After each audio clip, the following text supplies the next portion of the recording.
हरिओम प्रिय दर्शकों, यदि आपकी वृश्चिक राशि या वृश्चिक लग्न है तो इस वीडियो को बहुत ध्यान से देखिएगा, समझिएगा। इस वीडियो में हम समझने वाले हैं कि अब 2025 के जो कुछ दिन बचे हैं, यानी कि 3 महीने लगभग 90 दिन, तो ये समय हमारे लिए कैसा रहेगा।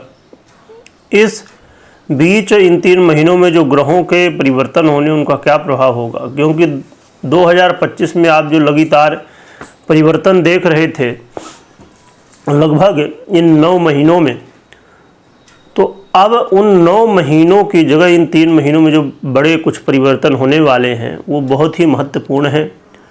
कहा जाए कि 9 महीनों का 2025 का रिकॉर्ड अब इन 3 महीनों में टूटने वाला है, ग्रह परिवर्तन की शुभता की तरफ, यानी कि अच्छे फल की तरफ।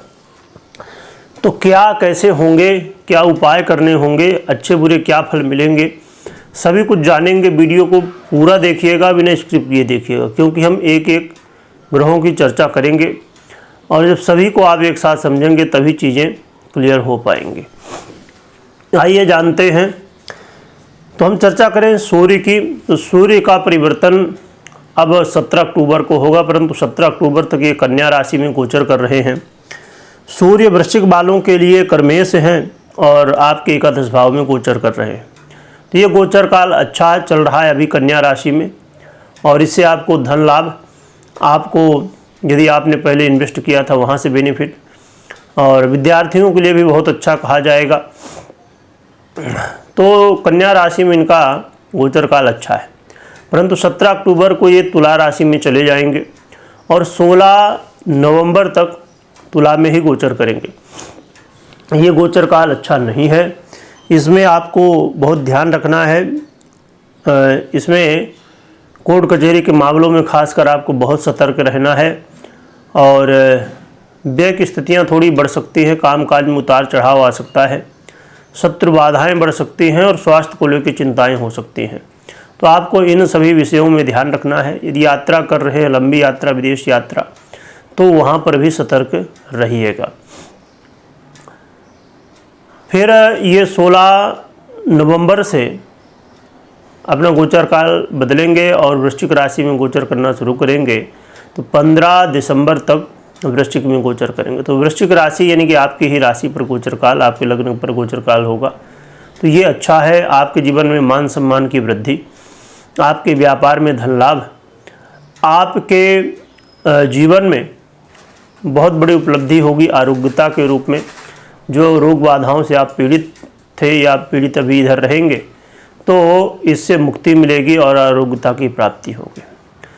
तो सूर्य जो पहले तुला राशि में आके नुकसान पहुंचाएंगे, उसकी रिकवरी फिर वृश्चिक में आके करेंगे। फिर 15 दिसंबर को धनु में चले जाएंगे।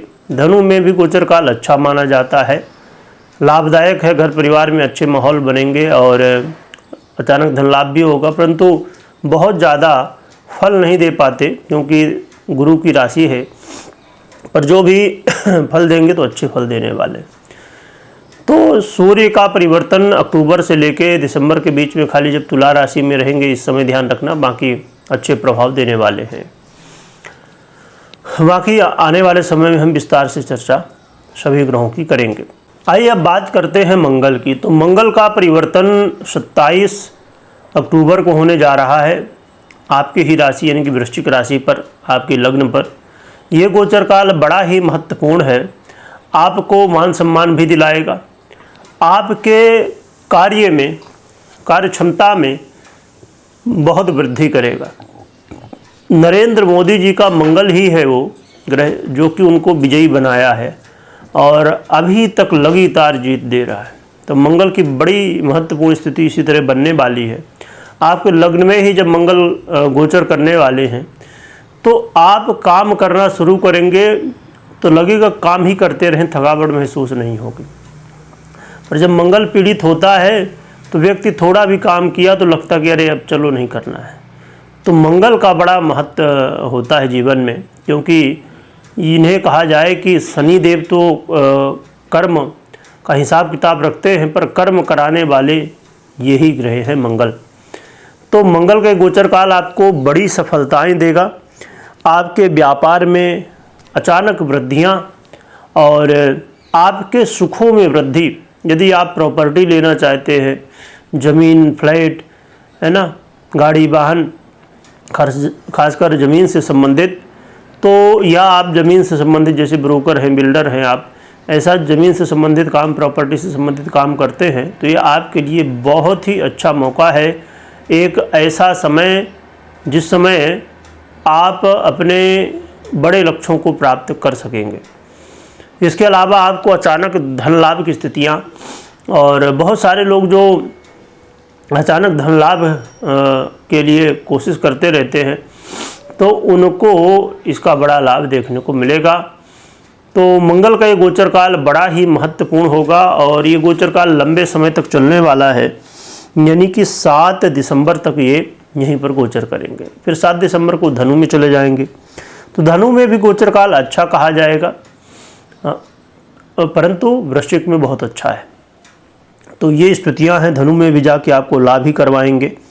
घर परिवार में भी प्रेम का माहौल बनेगा और अच्छा गोचर काल कहा जा सकता है। अब हम चर्चा कर लेते हैं बुध की। तो देखा जाए तो बुध का प्रिय दर्शकों इन 3 महीनों में गोचर काल लगातार तुला और वृश्चिक इन 2 में ही गोचर काल वक्री मार्गी होते हुए करेंगे। मैं तारीख बताता हूँ। इसमें 3 अक्टूबर को ये तुला में अभी गोचर करना शुरू करेंगे, तो 24 अक्टूबर तक गोचर करेंगे। फिर 24 अक्टूबर को वृश्चिक में चले जाएंगे। तो वृश्चिक में जब जाएंगे तो सावधान हमें रहना है। फिर ये वृश्चिक में गोचर करेंगे 23 नवंबर तक। फिर 23 नवंबर को तुला में पुनः आ जाएंगे, तो अच्छा रहेगा। और फिर ये अपना गोचर काल फिर से दिसंबर में बदलेंगे 6 दिसंबर को, जो कि फिर से वृश्चिक में चले जाएंगे दिसंबर में। और फिर 29 तक रहेंगे, फिर धनु में जाएंगे 29 दिसंबर को। तो जब हमने डेट समझी, जब रहेंगे आपके ये तुला राशि में, तो ये अच्छे फल देंगे। अच्छे फल में आपको कोर्ट कचहरी में सफलताएं दिलाएंगे। शत्रुओं से कैसे छुटकारा पाया जाए ये भी ये करवाएंगे। आपको आपकी जो बुद्धि है उसे बहुत तेज कर देंगे, जिससे आप बुद्धिमत्ता के साथ अपने कार्यों को कर सकेंगे और धन लाभ भी प्राप्त कर सकेंगे। तो तुला राशि में ये बीच बीच में जब जाने वाले हैं तो अच्छे फल देंगे, परंतु वृश्चिक में इनके बहुत अच्छे फल नहीं मिलने वाले हैं। तो आगे हम समझेंगे उपाय भी कि कैसे क्या उपाय करने होंगे जो ग्रह अच्छे फल नहीं दे रहे उनके लिए। अब हम बात करें बुध के बाद देवगुरु बृहस्पति की। तो देखिए अभी जैसे मैंने लिखा थंबनेल में, आपने पढ़ा होगा कि 3 महीने में ही 2025 के सारे रिकॉर्ड टूट जाएंगे।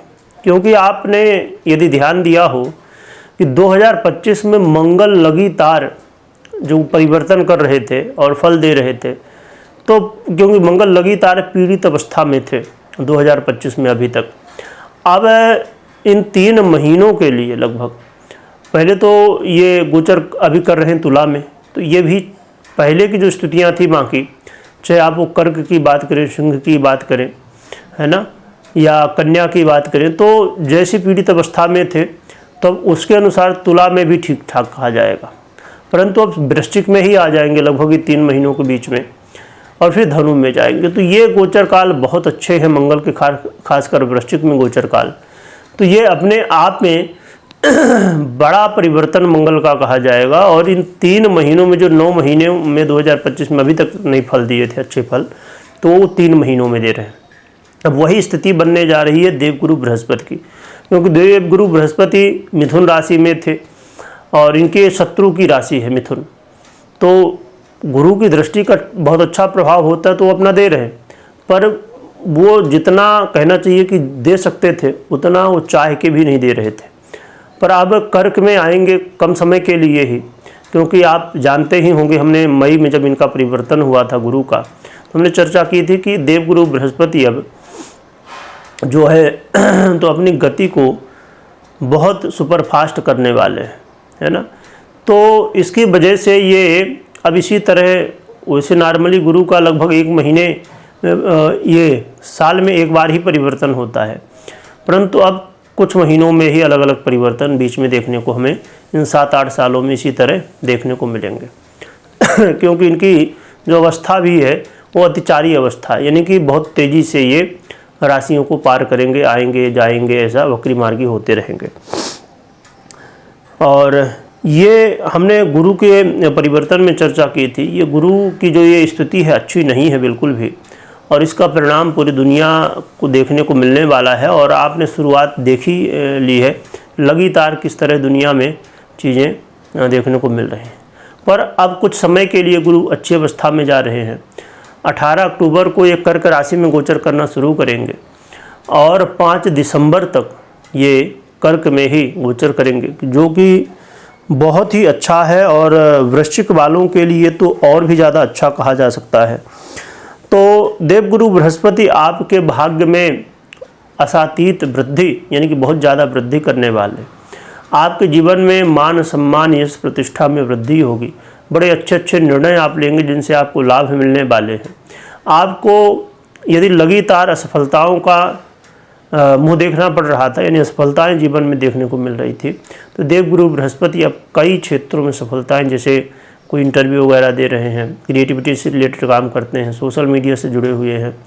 अब देखिए इसमें सोशल मीडिया में कि जैसे हमने या किसी भी क्षेत्र में हम बात करें कि लाभ मिलना है, तो उस ग्रह से संबंधित यदि आप काम करते हैं तो ज़्यादा संभावनाएं बढ़ती हैं कि लाभ मिले। और भी मिलता है, ऐसा नहीं कि नहीं मिलता, पर उसमें कम मिलता है। और जैसे यदि आप सोशल मीडिया में हैं, यदि गुरु से संबंधित काम कर रहे हैं, तो फिर आपको ज़्यादा संभावनाएं होंगी कि सफलताएं आपको मिले। और इस समय देवगुरु बृहस्पति उन लोगों के लिए भी बहुत अच्छा फल देना शुरू कर देंगे जो विद्यार्थी हैं, स्टूडेंट हैं। एक लगभग 1.5-2 महीने का ही समय है, पर एक स्वर्णिम समय है विद्यार्थियों के लिए। और जो लोग संतान प्राप्ति के लिए प्रयास कर रहे थे उनके लिए भी एक अवसर है। इसके अलावा देखा जाए जो लोग इन्वेस्ट करते हैं तो उनके लिए भी बड़ा मौका रहने वाला है। तो देवगुरु बृहस्पति इन 1.5-2 महीनों में ही बड़े अच्छे फल देने वाले हैं और पुनः से मिथुन में आ जाएंगे। तो जब मिथुन में आएंगे तो हम फिर आगे चर्चा करेंगे। तो देवगुरु बृहस्पति का भी परिवर्तन, एक तो मंगल का, दूसरा देवगुरु बृहस्पति का परिवर्तन बड़ा ही महत्वपूर्ण इन 3 महीनों के बीच में है। और पूरे 2025 में जो फल नहीं मिला है देवगुरु बृहस्पति द्वारा या मंगल द्वारा, अब वो इन 3 महीनों में देने वाले हैं। चलिए अब हम समझते हैं आगे शुक्र के बारे में। तो शुक्र का परिवर्तन अभी 9 अक्टूबर को होने जा रहा है। 9 अक्टूबर को ये कन्या राशि में चले जाएंगे और 26 नवंबर तक ये कन्या राशि पर रहेंगे। यानी कि कहना चाहिए कि अब शुक्र की जो स्थिति बनने जा रही है ना, बड़ी ही विचित्र है। विचित्र यानी कि नीच अवस्था को प्राप्त होंगे, और वो भी शनि के साथ संबंध भी इनका बनेगा। तो बड़ी विचित्र स्थिति बनने जा रही है इनकी। तो इस समय बहुत सावधान रहना है 9 अक्टूबर से लेके 26 नवंबर के बीच में। खासकर यदि देखा जाए तो वृश्चिक वालों के लिए शुक्र का जो प्रभाव है वो आपके मैरिज लाइफ में निगेटिव रूप में, फाइनेंस के लिए, यदि कोर्ट कचहरी में है, यदि कहीं यदि मैरिज लाइफ में आप थे और आपने तलाक के लिए यानी कि अलगाव के लिए, डिवोर्स के लिए प्रयास किया है, केस किया है, यदि केस चल रहा है, तो इसमें मुश्किलें आपकी बढ़ सकती हैं। आप बहुत ज़्यादा सावधान रहिए। और अधिक व्यय की स्थितियाँ, फाइनेंस को लेके उतार चढ़ाव और शत्रु बाधाएँ इत्यादि इत्यादि अन्य समस्याएं। और ख़ासकर इस समय जो माताएं बहनें हैं वो अपने गर्भ का भी ध्यान रखें। लव पार्टनर के लिए बड़ी मुश्किलें आने वाली हैं, यानी कि अलगाव, ब्रेकअप की स्थितियाँ भी बन सकती हैं और आपस में कई तरह के आरोप प्रत्यारोप लगने की संभावनाएं देखने को मिलेंगी। तो ये शुक्र का गोचर काल सावधानी का रहने वाला है, इसमें आपको सावधान रहना चाहिए। फिर ये 26 तारीख से 26 नवंबर से चले जाएंगे वृश्चिक में और 20 दिसंबर तक ये वृश्चिक में ही गोचर करेंगे। तो ये गोचर काल ठीक ठाक कहा जाएगा, परंतु हाँ अपने मन को स्थिर रखना होगा और धैर्य के साथ आगे बढ़ना होगा। फिर धनु में जाएंगे तो धनु में भी गोचर काल सामान्य रहने वाला है, जो कि धन लाभ करवाएंगे। तो ये कुछ प्रभाव रहने वाला है शुक्र का। बात करें शनि, तो शनि के वैसे तो परिवर्तन नहीं है, परंतु हाँ ये 28 नवंबर को मार्गी अवस्था को प्राप्त होंगे, जो कि ठीक ही है, कोई विशेष समस्या नहीं दिख रही। पर हम आगे चल के इनकी विस्तार से चर्चा करेंगे जब ये मार्गी अवस्था को प्राप्त हो जाएंगे। तो ये कुछ प्रभाव हैं, राहु केतु के तो परिवर्तन है नहीं, तो ये कुछ प्रभाव हैं जो कि हमें इन 3 महीनों में मिलने वाले हैं। और इन 3 महीनों में, जैसे मैंने थंबनेल में ही लिखा था कि पूरे 2025 के जो फल मिल रहे हैं, है ना, तो वो 3 महीनों में कवर होने वाले हैं अच्छे फलों के रूप में। और हमने समझा ही कि मंगल और गुरु के रूप में। बाकी अन्य ग्रह हैं जो कि अपने हिसाब से उनका जो गोचर काल उसके अनुसार वो फल दे रहे हैं। अब ऐसी स्थिति में हमें क्या उपाय करना चाहिए जिससे हम और भी अच्छे फल प्राप्त कर सकें और समस्याएं हमें देखने को ना मिले। तो इसमें देखिए, मुख्य रूप से भगवान भुवन भास्कर सूर्य को अर्घ्य दीजिए और सूर्य भगवान की आराधना करिए। और इसके अलावा लक्ष्मी नारायण भगवान की आराधना करिए, ये बेहद ज़रूरी है। और इस समय जो महिलाएं हैं उनका ज़रूर सम्मान करिए, और जो आपसे बड़ी हों जिनका आप आशीर्वाद ले सकते हैं तो उनका आशीर्वाद भी लीजिए। तो ये बहुत अच्छा रहेगा आपके लिए। तो ये उपाय आप कर सकते हैं, तो इससे आपको हेल्प मिलेगी। एक बात मैं बता दूं कि कभी भी कोई भी निर्णय आपको लेना हो तो मात्र गोचर के आधार पर लें। हमने देखिए कई ग्रह स्थितियों को संक्षेप रूप में समझा कि क्या फल इन 3 महीनों में हो सकता है, क्योंकि यदि हम बहुत डिटेल में जाएंगे तो फिर बहुत ही बड़ी वीडियो हो जाएगी, जो कि सभी के लिए देखना थोड़ा मुश्किल हो जाता है। तो हमने संक्षेप में, बहुत ही संक्षेप रूप में समझा कि क्या प्रभाव होगा, और उपाय भी हमने उसी तरह समझा। तो ये उपाय करने से भगवान की कृपा प्राप्त होगी। परंतु इन 3 महीनों में कई गोचर काल हैं, जैसे आपने देखा ही। तो कभी भी कोई भी निर्णय लेना हो तो, क्योंकि देखिए प्रश्न कुंडली उसी तरह महत्वपूर्ण है और गोचर कुंडली भी आपने जो समझा उसी तरह महत्वपूर्ण। जैसे 2 पहिया वाहन, उसमें दोनों पहिया है ना, तो एक से काम तो चलना नहीं, दोनों गोचर को भी देखना है, कुंडली को भी देखना है, पर्सनल कुंडली को भी देखना है। तो इसी तरह ये भी महत्वपूर्ण है। तो कोई बड़ा यदि निर्णय लेना है तो आपको ज़रूर कुंडली विश्लेषण के बाद ही निर्णय लेना चाहिए। अब रही बात कि हाँ, ये नॉर्मली प्रेडिक्शन होता है, जनरल प्रेडिक्शन होता है, तो इसे हमें जानना चाहिए, समझना चाहिए कि क्या हो सकता है। तो इस बात का ज़रूर ध्यान रखिए। कमेंट में भगवान की जय लक्ष्मी नारायण भगवान लिखिएगा और जय सूर्यदेव लिखिएगा, भगवान की जयकारा लगाइएगा और स्मरण करिएगा, क्योंकि स्मरण करना बहुत ही महत्वपूर्ण है। कलयुग में ये एक तपस्या के समान कहा जाए कि है, तो आपको इसका ध्यान रखना चाहिए। कोई पैसा नहीं लगना है, कुछ अलग से समय नहीं देना है, और भगवान की सेवा भी खूब अच्छे से स्मरण के रूप में होते रहेगी। तो ये आप कर सकते हैं। वीडियो देखने के लिए बहुत बहुत धन्यवाद।